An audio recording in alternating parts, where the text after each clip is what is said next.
النفع والانتفاع والإفادة والاستفادة والحث على التمسك بكتاب الله وسنة رسوله صلى الله عليه وآله وصحبه وسلم ودعاء إلى الهدى ودلالة على الخير ابتغاء وجه الله ومرضاته وقربه وثوابه سبحانه وتعالى مع لطفه وعافية برحمتك يا أرحم الراحمين.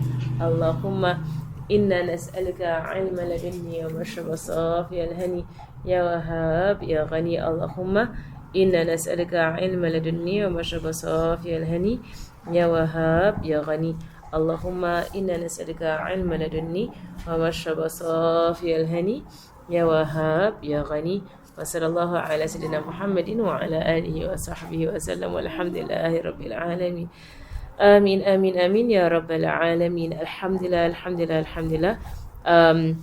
So we're continuing with our book of assistance, inshallah. Tomorrow, Thursday, and Friday. Friday will be Sida Fatimah Zahra, Iqdulul, and Saturday Iqdulul again. And then going back to book of assistance, inshallah.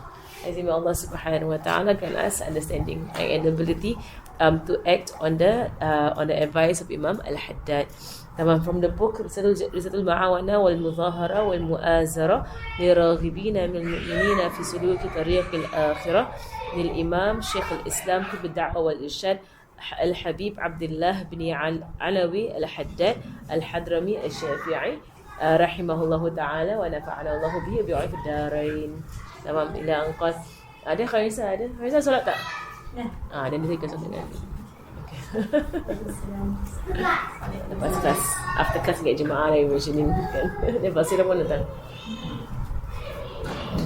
All the Shafi'is lah. All the Hanafis.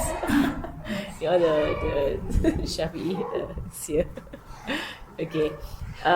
So from the book of assistance of the book of mutual assistance and support and encouragement to those who desire from amongst the believers on to tread the path of the akhirah. So Habib Banu will always emphasize every single time we have these lessons. Habib Banu will always say it's only for those who desire. Liraghibina minal mu'minin. Imam Al-Haddad made it very clear from the title. If you want to come to this book, you have a desire. You must desire to take the path of the akhirah. Otherwise, this book will not benefit you very much. Because he will go right into topics in this book that will bring you very, very quickly, inshallah, on the path. Those who implement whatever is in the ma'awana, the book of assistance, then inshallah, you will see your life transform in ways that really, the way you think, the way you feel, the way you approach things, the way you handle things in life, the way everything in life will be settled. Mashallah, if you were to apply the instructions here in Risalatul Mu'awana. That's why it is mutual assistance. And he will mention also later on how he has written his book. First and foremost, he is addressing his own self. And then his brother Fillah, and his brother Fillah is Habib Ahmad bin Zain al-Habshi. And then anyone who comes across this book. Mashallah. And all of these books by the great Imams, they are all handwritten, and then preserved. And then typed out and published for us to benefit from. So he says here, so he actually ends off the last lesson we spoke about it. He ends off saying that I don't claim purity for my nafs. I'm not saying that my nafs is purified or my nafs is innocent of wanting other intentions. And this is the humility of Imam Al-Haddad lah, mashallah. They all are pure, they all awliya kan. Mashallah.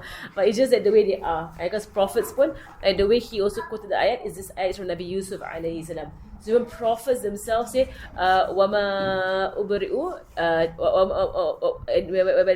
whereby Nabi Yusuf alayhi salam said, and I don't make myself innocent. I don't sanctify my nafs. Inna nafsa la'ammaratun bisu. Illa ma rahima rabbi. So that I don't sanctify myself. Indeed, the self is the one that commands to evil, except for the one that my Lord has mercy on. So Imam Al-Haddad came to this, and he's saying that he's trying to make all his intentions to seek Allah's pleasure, to respond to the words of the Prophet ﷺ, to respond to the need of his friend, of his brother, Fillah, and the hadith that he mentioned here. Man kana fi hajatin akhihi, kana Allahu fi hajatihi, wa Allahu fi auni abdi. Maka al-abdu fi auni akhihi. Right, so that Allah is in the Allah is in the need, or Allah will fulfill the need of whoever fulfills the need of someone. Allah will fulfill his need, and whoever is in the assistance of a servant, Allah is in his assistance. In this hadith continues saying, وَمَنْ سَلَكَ طَرِيقًا يَلْتَمِسُ بِهِ عِلْمًا سَلَكَ اللَّهُ طَرِيقًا إِلَى الْجَنَّةِ. Right, so there's a continuation of the hadith, is longer hadith. Right, so he mentioned all these things and everything. Then he says, and I'm not saying that these are my pure intentions, you know, mashallah, but they are lah, mashallah. And then he goes on to saying, أَعْدَى عَدُوِّكَ نَفْسَكَ الَّتِي بَيْنَ جَنْبَيْكَ. Right, the worst of your enemies, right, is the one who is your own nafs. Right, that is between your two sides. Right, your own self is the worst of your enemies. And some of the statements say that the nafs is worse than 70 shayateen. And the nafs will confuse you and will convince you, and it will keep pulling you down until you die. It will be a struggle against the nafs. And so he says, whereby he quotes some lines of poetry, but he says, "Tuqa nafsaka la ta'aman aghwa'ilaha, فالنفس أخبث من 70 شيطانا." Right, so he says, you know, and so be fearful of your nafs.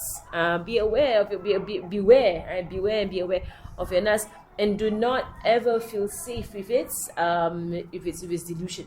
The nafs will trick you, it will say things. But think what a nafs is that Imam Ghazali mentions. Right, the nafs, how you can tell a nafs from shaitan is that the nafs is the same thing it says to you every single day. The nafs. Shaitan, if he sees his plan is not working, he will change plan. Very easy to change plan. Shaitan, because he has no time to waste. So if something does not work with you, okay, let's change the plan. And the nafs is the same story every single day. And the nafs goes so sleepy, don't want to wake up. Then the nafs goes hungry. Then the nafs goes to want to fast. Then the nafs goes, you know, like, same thing, same story. Like, same like lazy, sleepy, hungry, lazy, sleepy, hungry. You know, same cycle. The nafs is not creative. Right? But the same problem, right, the human being will face.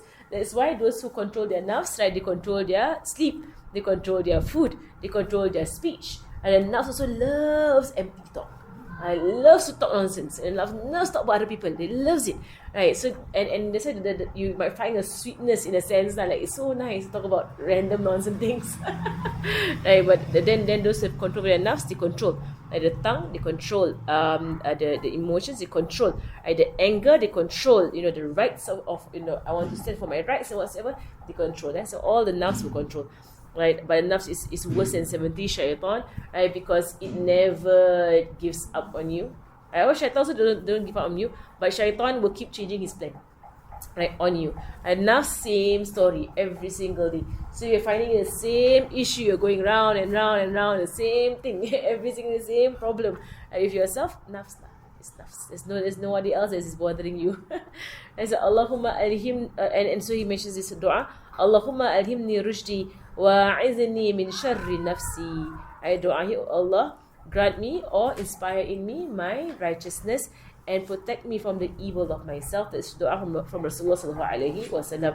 In a longer dua, Allahumma zahidni fi dunya wa raghibni bil akhirah wa alhimni wa basirni bi uyubi wa alhimni rushdi. Longer dua, Allahumma zahidni fi dunya, oh Allah, make me abstain from this dunya, wa raghibni bil akhirah, and make me desire the akhirah, wa basirni bi uyubi, and let me see my faults, wa alhimni rushdi, and inspire in me my righteousness. To do fast. Again, Allahumma zahidni fi dunya,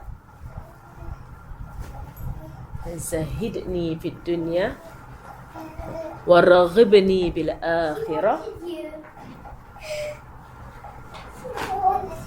wa raghibni bil akhirah bil akhirah wa basirni bi uyubi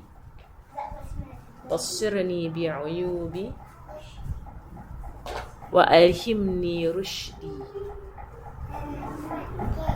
MashaAllah.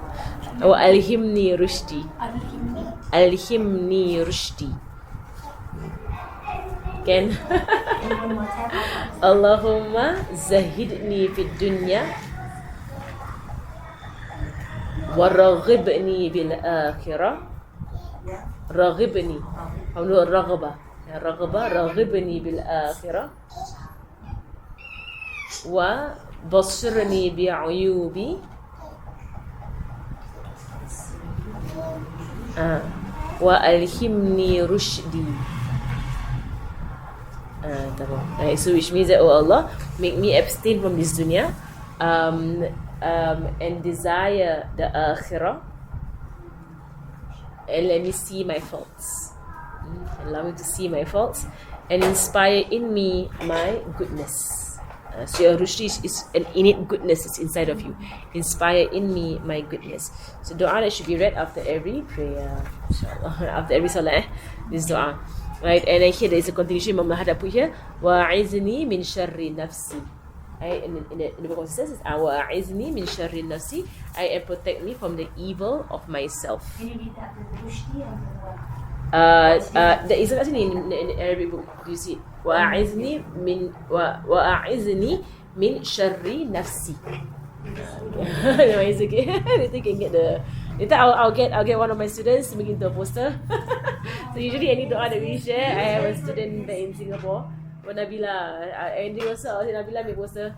They say what poster of what? They'll give a dua, then she'll do the poster up. Is there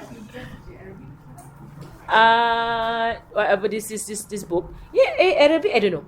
High chances there is. High chances. You can find it. Right. And then he mentions here, Allahumma inni a'udhu bika an ushrika bika shay'an a'lamu wa astaghfiruka lima la a'lam. This is a famous dua that you will hear at the end of the Khatam al-Quran. But this was given by the Prophet sallallahu alaihi wasallam as a protection against kibr and riya.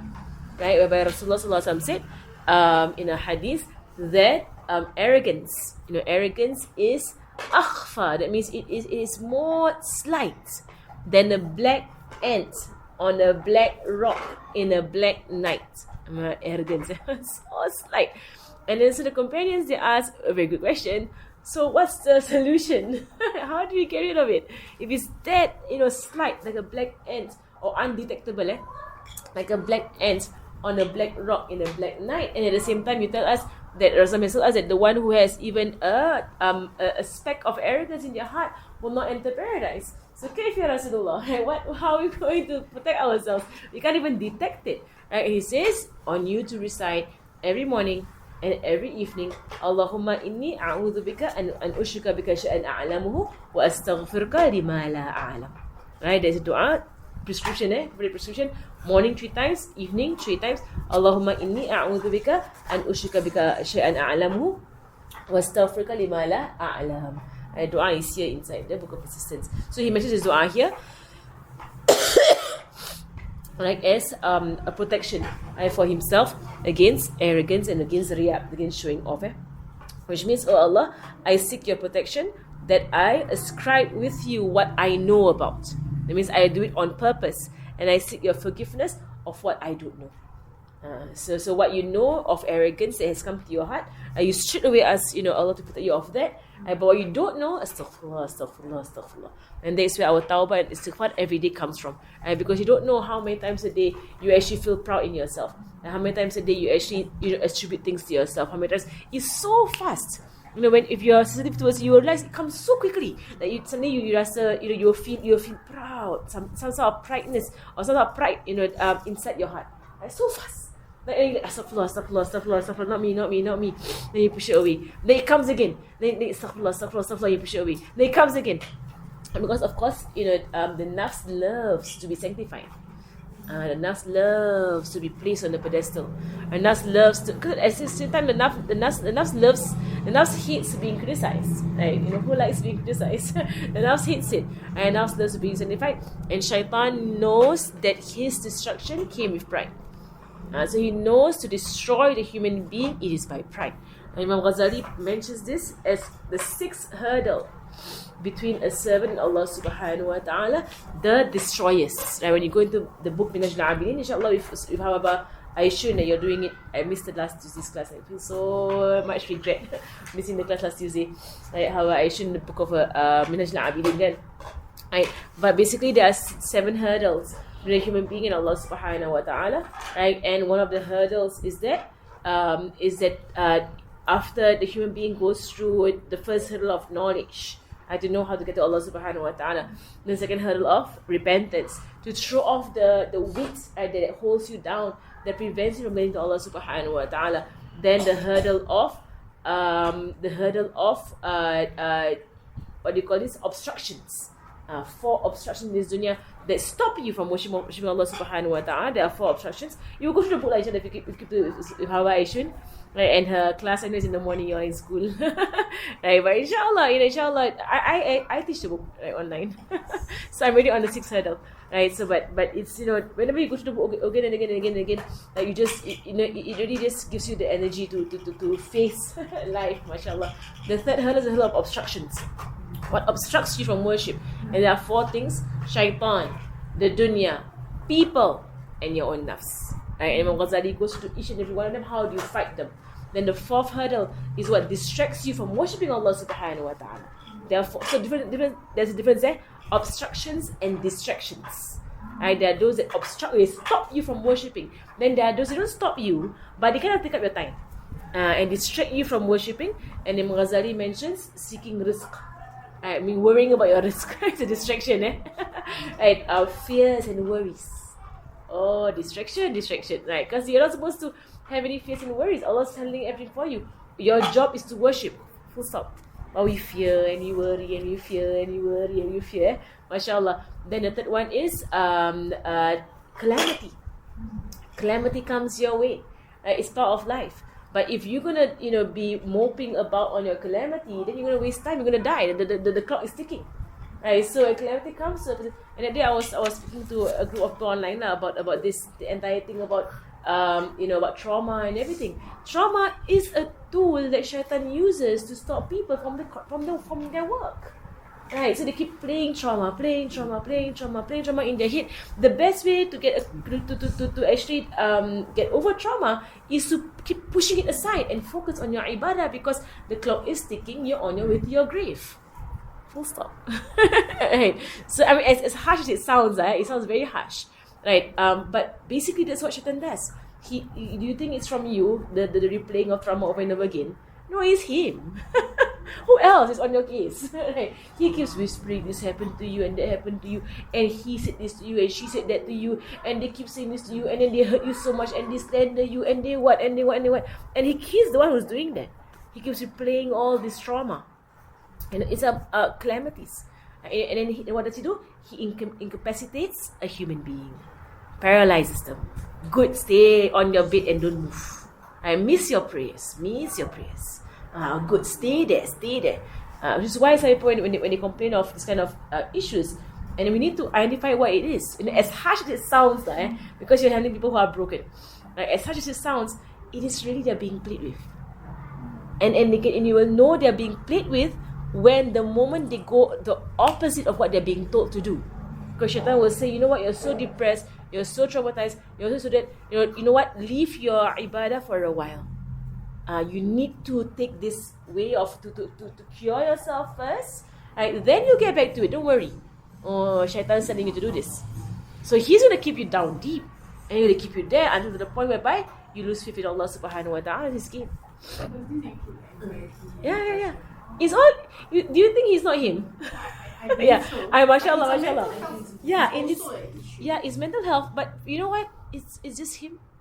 And the fact of the matter is that it's very hard to say it, right? Because people are they are suffering from it. But the fact of the matter is that it is him, right? And he never leaves your side.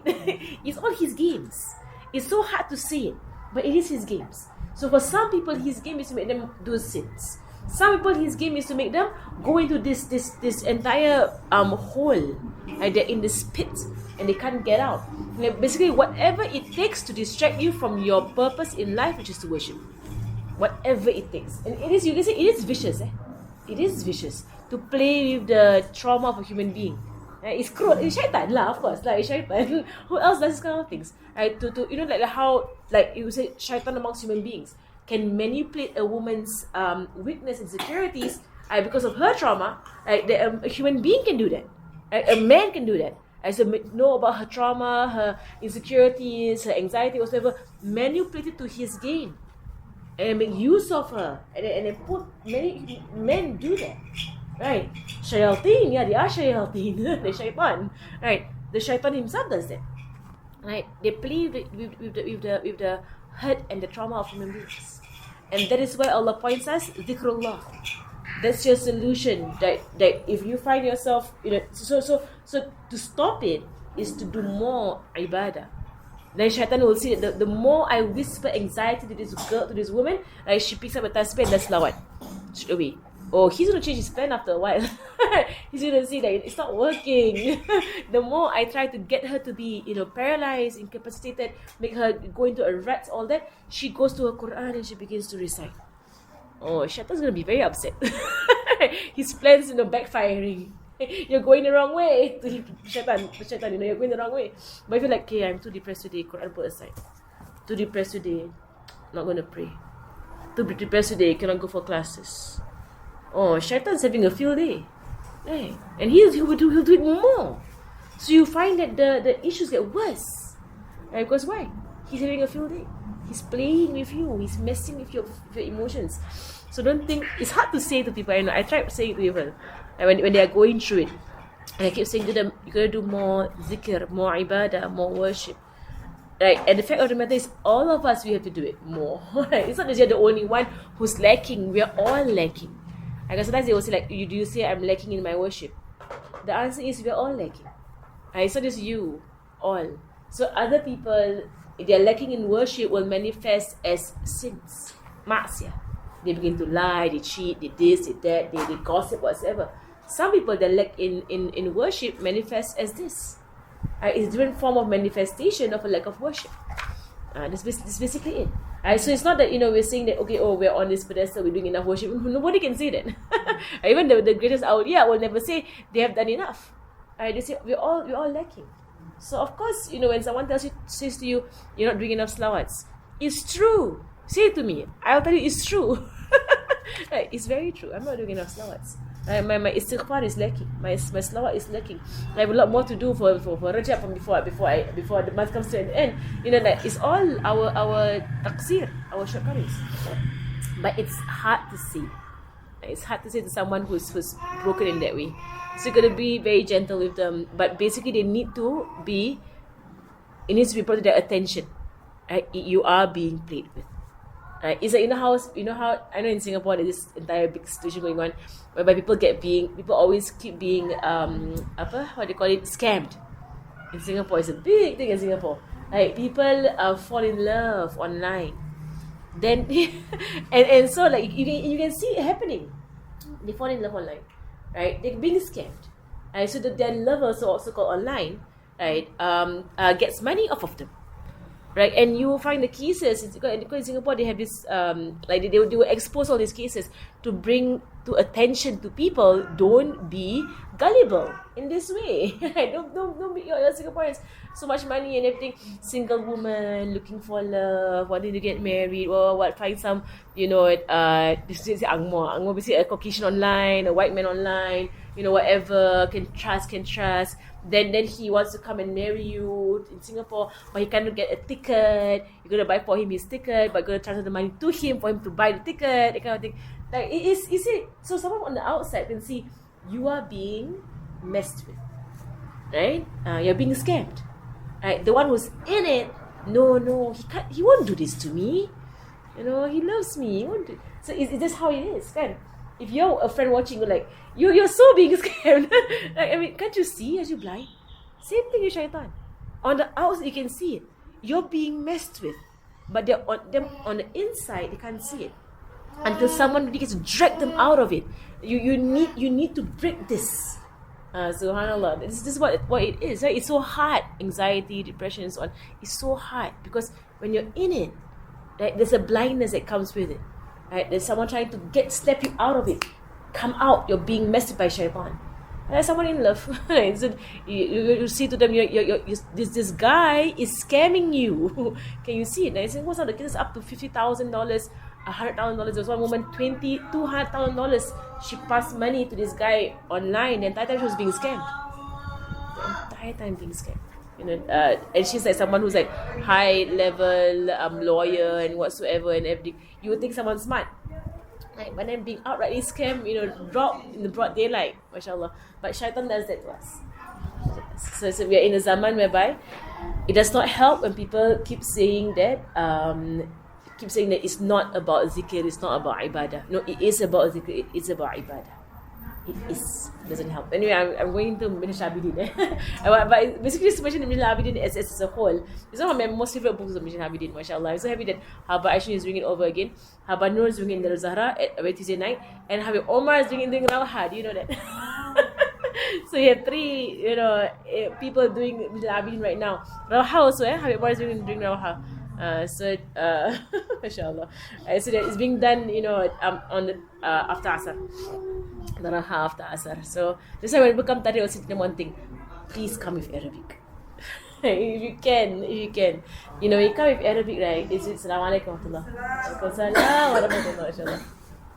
Right, so when you come with Arabic, it's a town of treasure all around. But inshallah, you make a niyat, intention, you're gonna get there. Inshallah, you're gonna get there. Because once you can tap into this language, it's really back to back. There's no.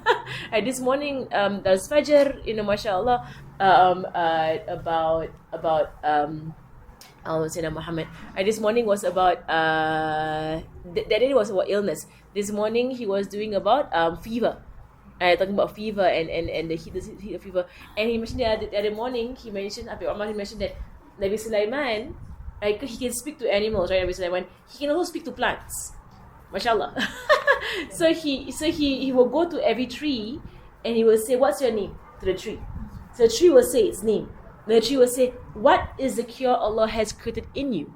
And the tree will inform Nabi Sulaiman what's the cure in the tree. Mashallah. That's how human beings know what to eat for illnesses. Nabi Sulaiman will go. That day, do you hear that's Fajr? I think it was a Monday, that's Fajr, I think. Monday.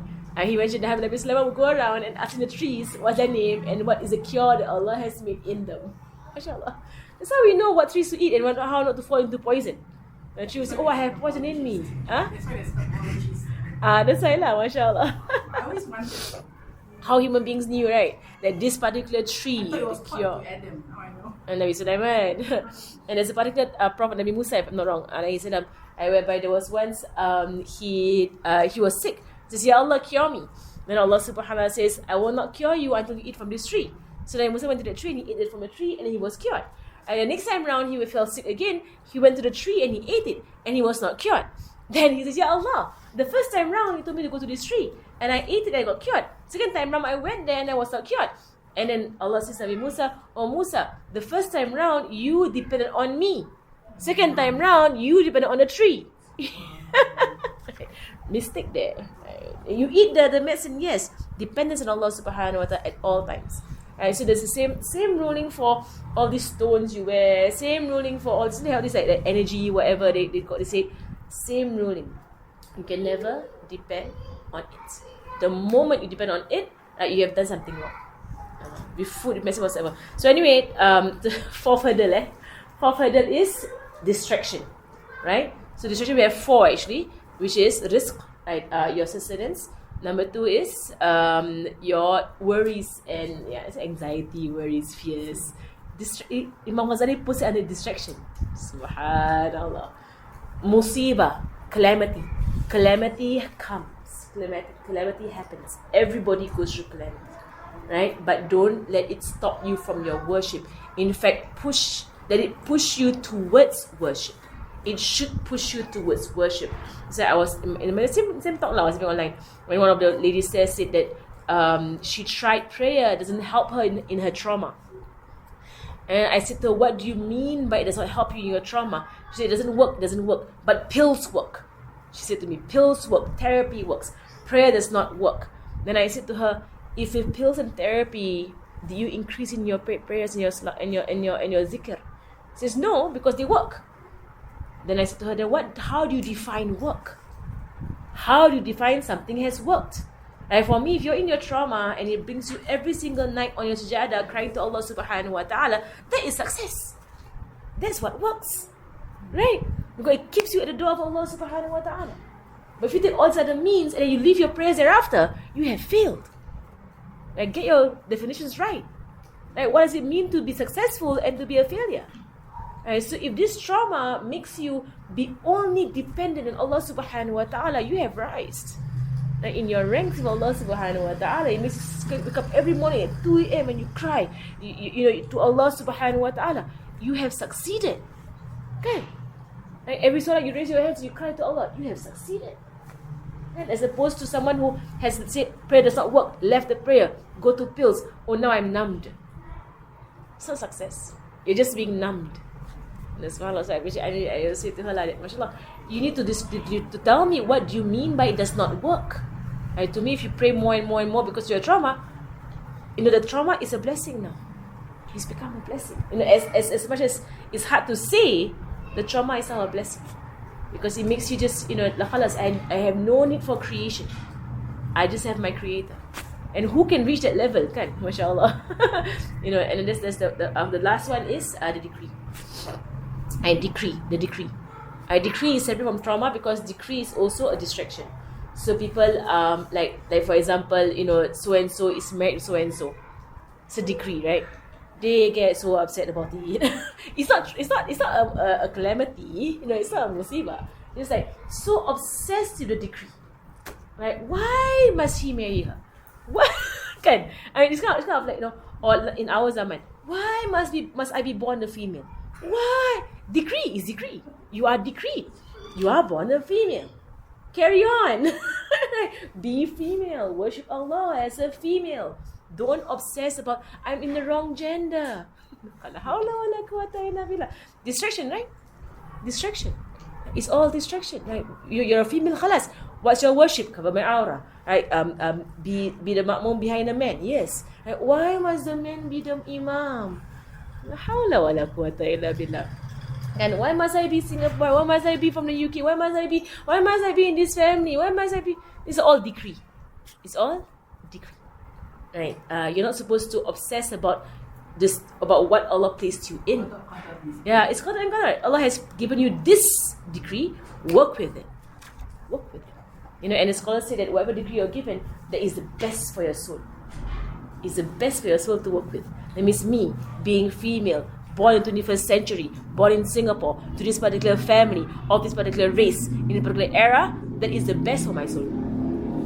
Allah gives every soul the best circumstance for their soul to work with. And mashallah, Allah is fair. Allah is fair. So now you think, if only you were in the zaman Rasulullah, best, mashallah. But in the zaman of Rasulullah is Abu Jahl, right? Umayyah bin Khalaf, right? So they were in that zaman and they are the most wretched. Okay. Alhamdulillah, mashallah, Allah bless us. Now is the fourth hurdle. Fifth hurdle is a hurdle of Muhammad. Fifth hurdle is a hurdle of drive. So basically, Imam Ghazali begins his book on Minhaj al-Abidin, kan, that you are created to worship. The first hurdle to worship is knowledge. You need to know how to worship. Second hurdle to worship is tawbah. You must get rid of all your burdens. Third hurdle to worship is all the obstructions that stop you from worshipping. Fourth hurdle to worship is the distractions that distract you from worshipping. So different, obstruct and distract, different. Then the fifth hurdle is drive.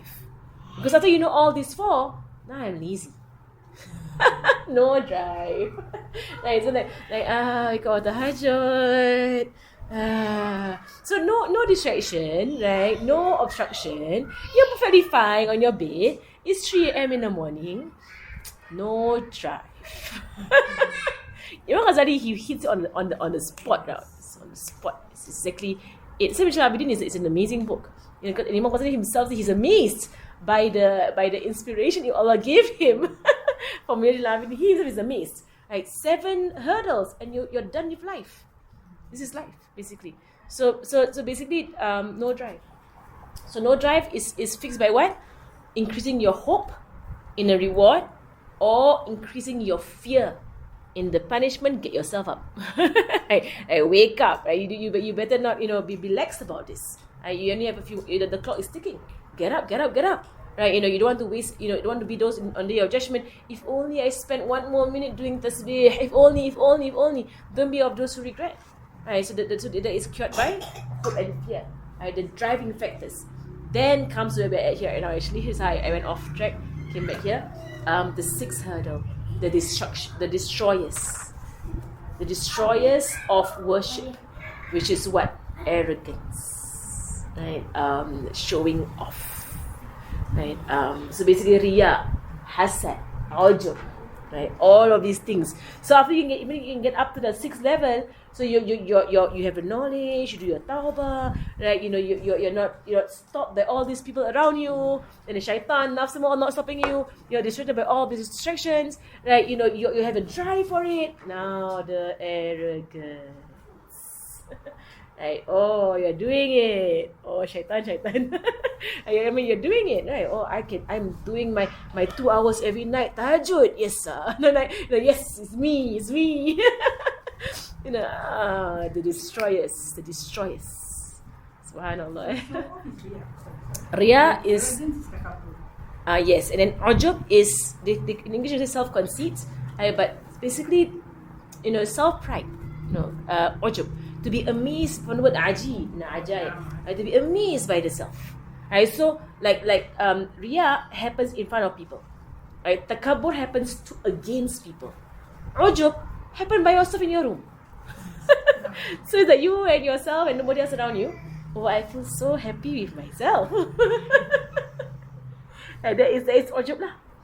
It's me. That can happen without people. That is so scary. You're there praying your raka'ahs at night. Oh, mashallah, tahajjud today. So focused. Astaghfirullahalazim, ya Allah. So ujub. Ya Allah. Then the last hurdle, number 6, which is the hurdle that they will block the servant from Allah subhanahu wa ta'ala, is the hurdle of shukr.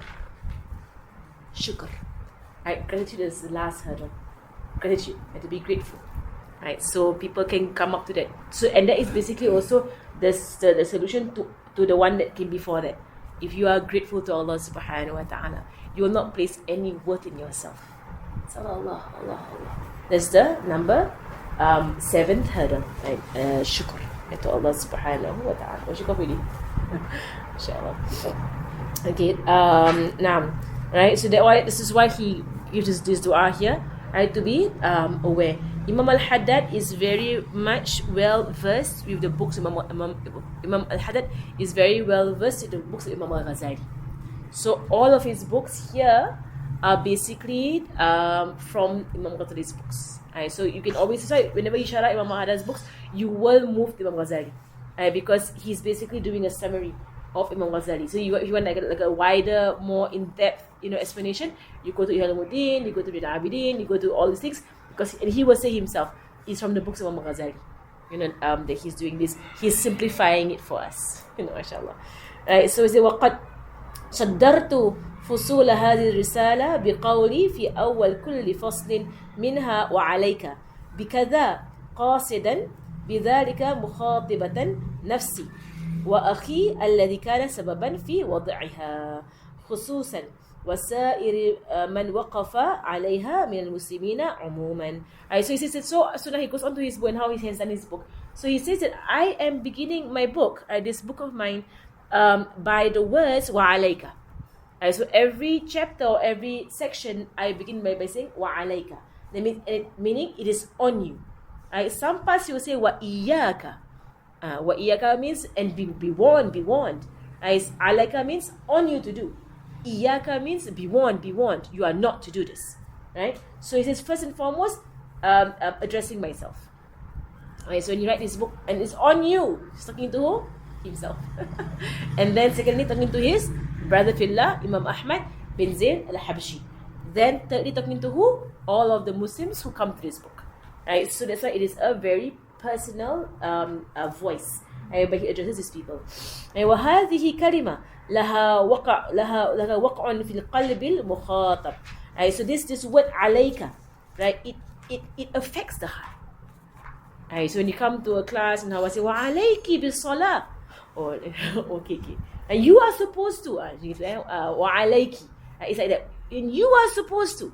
So you feel like, okay. Or say وإياكي. That means be warned. على العجب. Be warned على الدنيا. So be warned about dunya. So it's our words about it's hard on you. It comes and it hits your heart. Hard. MashaAllah. وأنجو بها إن شاء الله تعالى من التوبيخ والوعيد والواردين في حق من يقول ولا يفعل ويعلم ولا يعمل لأني إذا خاطبت نفسي بقولي وعليك دل ذلك على أنها لم تحقق بالعمل بما علمت وعلى أني لم أزل أحثها على استعمال ما تدعو إليه. Allah. So he says this, right? Alayka, iyaka. He says this because, right, that he hopes, right, that this is counted as a scolding, a tawbih, a scolding and a warning that will be in the right of the one who says and does not do. He's talking about himself lah, inshallah. And the one who says and does not do, the one who knows and does not act. Right? He says because he says when he speaks to himself, his nafs, with the word wa alayki, right? Because nafs is a female, wa alayka, right? So either way, right? It points that it is a proof that this nafs of mine has not realized or has not made a reality the actions of what it knows. So when he says for example, when you come to a room, right, and then you don't, for example, you come to a masjid and you don't pray, tahiyatul masjid, for example. So someone will say, hey, it is only to pray tahiyatul masjid. Go and pray, right? That means you have not prayed it yet. If you came in and you prayed tahiyatul masjid, nobody will say to you, go and pray tahiyatul masjid, because you have prayed it yet. Right? So you won't say to someone, do this and do that, if they are already doing it. So he's saying that I'm saying to myself, do this and do that, as a proof that I'm not doing it yet. Subhanallah. As a proof that I have not done this. I have not fulfilled this yet. I don't act on my knowledge. Subhanallah. Right, so they say, دل ذلك على أنها لم تحقق بالعمل بما علمت. I don't realize, I have not made it a reality of me acting on what I know. وعلى أني لم أزل أحثها على استعمال ما تدعو إليه. That I am still encouraging my nafs to act on what it calls other people to. So he's doing that to himself, mashallah. بذلك يزول التلبيس على المؤمنين والنسيان النفس الذي وصف الله تعالى به من لا يعقل في قوله تعالى أتأمرون الناس بالبر وتنسون أنفسكم وأنتم تتلون الكتاب أفلا تعقلون. Right, so and so this, when I do it this way, right, it will remove this deception. Talbis, deception. It will remove a deception on the believer, and it will remove you from forgetfulness that it is your nafs that has not applied what Allah has said. And so Allah has described in the Quran. And those who do not think about the words of Allah subhanahu wa ta'ala, do you command the people to goodness and you forget your own selves. So he goes, wa alayka, wa alayka, wa alayka, wa alayka, wa alayka. So you don't fall into this verse where it says you command others to goodness and you forget your own selves. Right? And you recite the book. Are you not thinking? Are you not thinking? Subhanallah. And they said that the ears that are closest to your own mouth will be your own ears. So you're the first one to hear what you have to see. And that's why it is called to people to give da'wah, because that's the fastest and the most efficient way of you to remind yourself what you know. And also it is a constant working lah. You keep hitting yourself and hitting yourself and hitting yourself. Like, why are you not acting? Why are you not acting? Why are you not acting? As opposed to you saying, oh, I don't act, therefore I will not preach. So you keep the book in the shelf and you forget what you have learned, and you don't feel guilty about never doing it. But when you keep saying it, the heart of a believer after a while gets so affected because you keep saying it and you're not doing it. Right, that you push yourself right into it. It's the most efficient way to do things.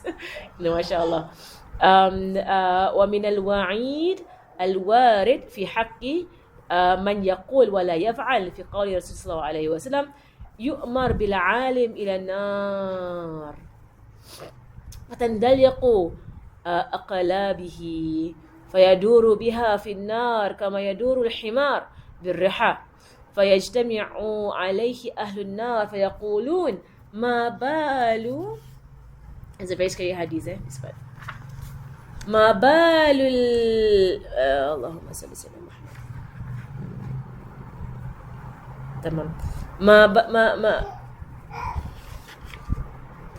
ما بال الأبعد قد آذانا على ما بنا فيقول إن الأبعد كان يأمر بالخير ولا يأتيه وينهى عن الشر ويأتيه. So this hadith, he says that this hadith, right, the warning, right, is of the one who says and does not do. It's in the words of the Prophet sallallahu alaihi wasallam that a scholar will be commanded to the fire, right? Or he'll be commanded to be thrown into the fire, right? And he'll be shackled there, right? And he'll be going around. This is way of how the donkeys go, right, around a mill. He'll be going around a mill. In that way, right, shackled, right, in that way, right, and the people of the fire will come around him and they will gather around him and they will say, right, what is with this person, right? This person who is so, like he's used to be a righteous person in the world, right? How come he's here? Like he is the one, right, who used to advise us, used to tell us about what we were on, to stop us from doing what we were doing, and he's here together with us in this hellfire.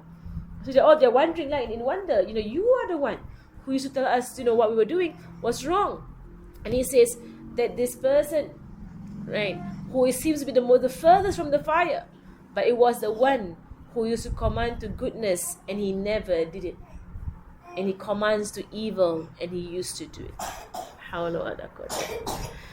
There is the one who knows, who has knowledge, but does not act. And in another hadith also, whereby Rasulullah mentioned, the people of paradise will look down and they will see, the sheikh or the teacher or the alim or whoever will say, it is because of you that we are in paradise.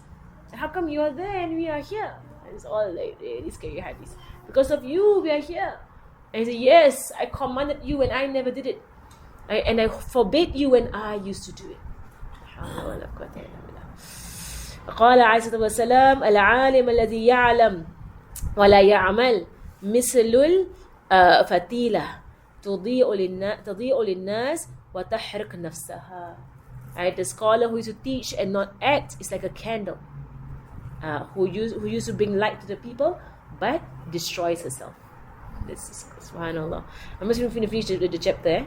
وقال عليه السلام مررت ليلة إسراء أسري بي عفوا مررت ليلة أسري بي برجال تقرب شفاههم بمقاريد من نار فقلت من أنتم فقالوا كنا نأمر بالخير ولا نأتيه وننهى عن الشر ونأتيه. And Rasul said during Isra and Mi'raj, I went by a people and they had this metal scissors from the fire and they were cutting their lips. They were pulling them and cutting their lips.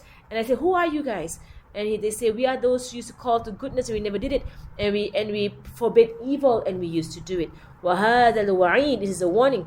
إنما يتحقق في حق من يدعو إلى الله على نية الدنيا ويحث على الخير وهو مصر على تركه ويحذر من الشر وهو مصر على فعله رياء وسمعة. فأما من يدعو إلى باب الله وهو مع ذلك يلوم نفسه وينهاها عن التقصير ويحثها على التشمير فالنجاة مرجوة له. Right, so he says here, so this is a warning for those who is truly in themselves, they call to Allah but they want dunya. Their intention is dunya. They want fame, they want prestige, they want money. Right? And they encourage to goodness, but they are the ones who leave it. Right? And they warn against evil, but they are the ones who do it. Right? Why? To show off. Right? For showing off and to hear people praise them. Suma'atan. Suma'atan means one word sama'. And to hear the praises of people on them. Right? These are the ones who get the warning of a day of judgment. They'll be punished.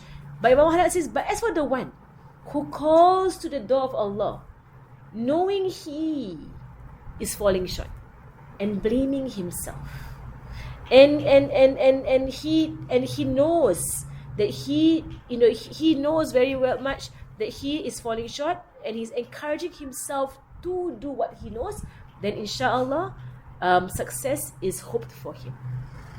So as long as you call to Allah subhanahu wa ta'ala, you're not doing what you're doing, but you're doing it because you're hoping, maybe one day I wake up lah. Maybe one day I do what I know.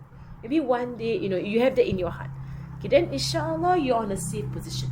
Right? The one where the warning is against the one who are arrogant and they show off of goodness, but they know they are evil and they stay on their evil. And they have no qualms about their evil. They have no regret about their evil. They kind of vicious attitude. You say, وعلى كل حال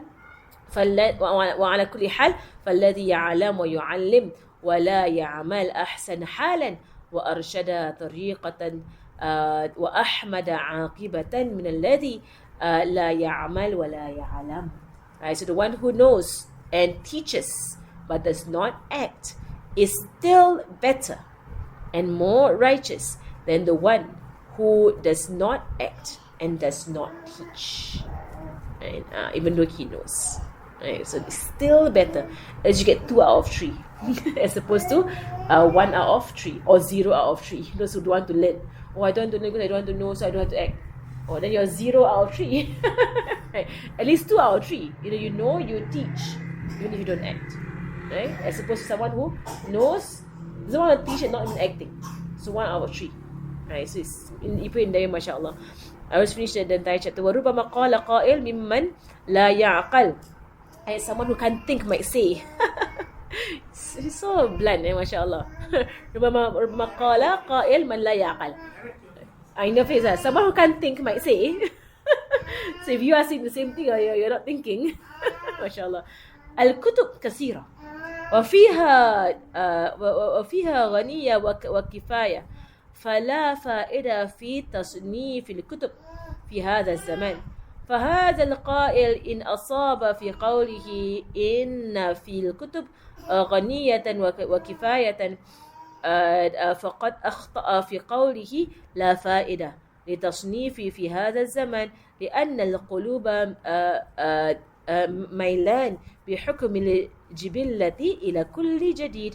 وأيضا فإن الله ينطق علماء كل زمان بما يوافق أهله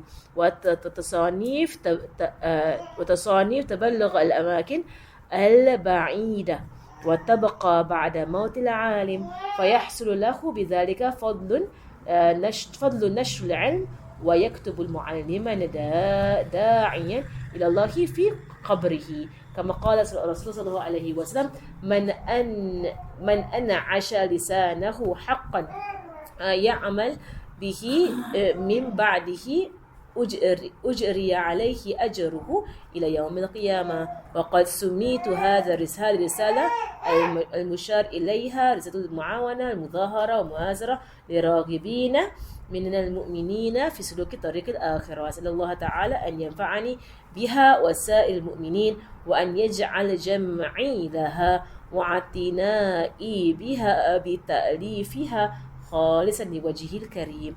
هذا وأوان الابتداء بالله التوفيق.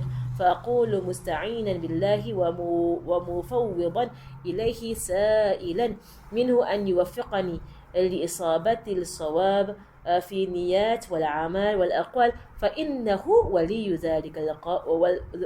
ذلك وقادر عليه وهو حسبي ونعم الوكيل. Tamam. I just want to give you a gist of the last part of what he said. Basically, he said some people might say, who just don't think so much, they might say, why you write some more books? And he says, so many books out there, you write one more book. What's the whole point? There's no need and there's no benefit in doing one more book. MashaAllah. So he says, you know what? The one who says this, right? Okay. So even if it's true, there are a lot of books out there. And then if books out there, they're enough for us and so on. You have made a mistake in saying that there is no benefit. There is benefit. First and foremost, because people like new stuff. They like new things. The hearts are inclined towards new stuff. So it is the same thing Imam Ghazali has been saying all the while. Right now, Imam Haddad has rebranded it. Oh, now you're going to go there, And same thing over and over again. You could take any chapter from this book, make it into an entire like conference. Right? It's basically one chapter from Book of Assistance, right? And people will come in their thousands. And we have done that in Singapore. Just take one chapter, right? Just make it into like a retreat, it's one chapter from Book of Assistance. People will come in big groups, mashallah. It's just the way human beings are. Just like that, you make it, you rebrand it, you make it a bit, glamorous whatsoever. They come, mashallah. But it's all forms of da'wah.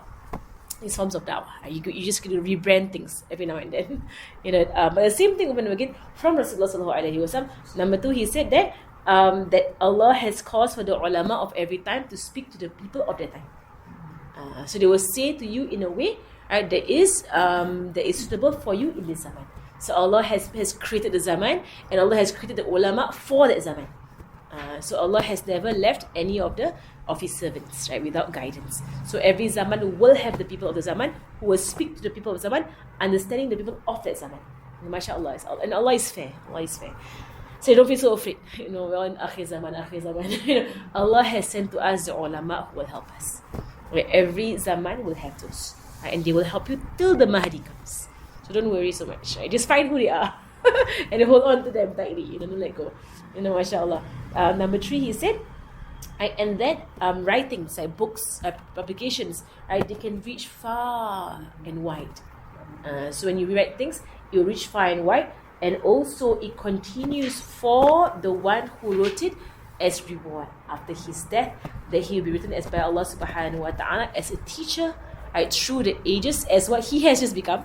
Imam Haddad, mashallah, 400 years later, still teaching, right, and a da'i, someone who does da'wah till the end of time. Right, so written for him is continuous reward for him, right? And then and it's in the hadith Rasulullah said that when a tongue says what is correct, what is true, right, and those after him hear it, the reward continues for him the day of judgment.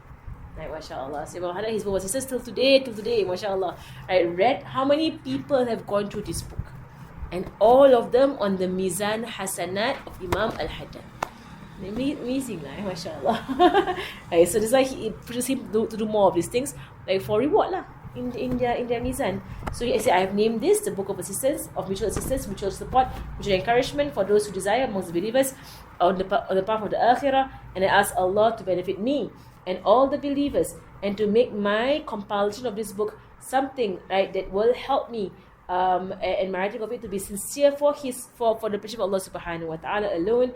Then so now we're going to begin our book, and if Allah is tawfiq, and I ask Allah to help us, and I entrust my to Allah subhanahu wa ta'ala, right, and I ask Him to give me or inspire in me to write down what is correct, right, and to have correct intentions and deeds and words, right, and so Allah is able to do all things. He's enough for me and the one that I rely on completely, subhanahu wa ta'ala. MashaAllah. So that is his beginning of his book, right, and then the next lesson we go into the first chapter, mashallah. We can't finish this book, no. We can't finish this book in a short while. Cannot, unless I read it and don't explain any part of it. But mashallah, we will continue even if you leave, we will continue with the classes, but maybe not so often. Because Abba Mariam has a class on Friday night and Hamar has a class on Tuesday night. So I want to go for classes. Right, so now I'll go, but I'll come, on time.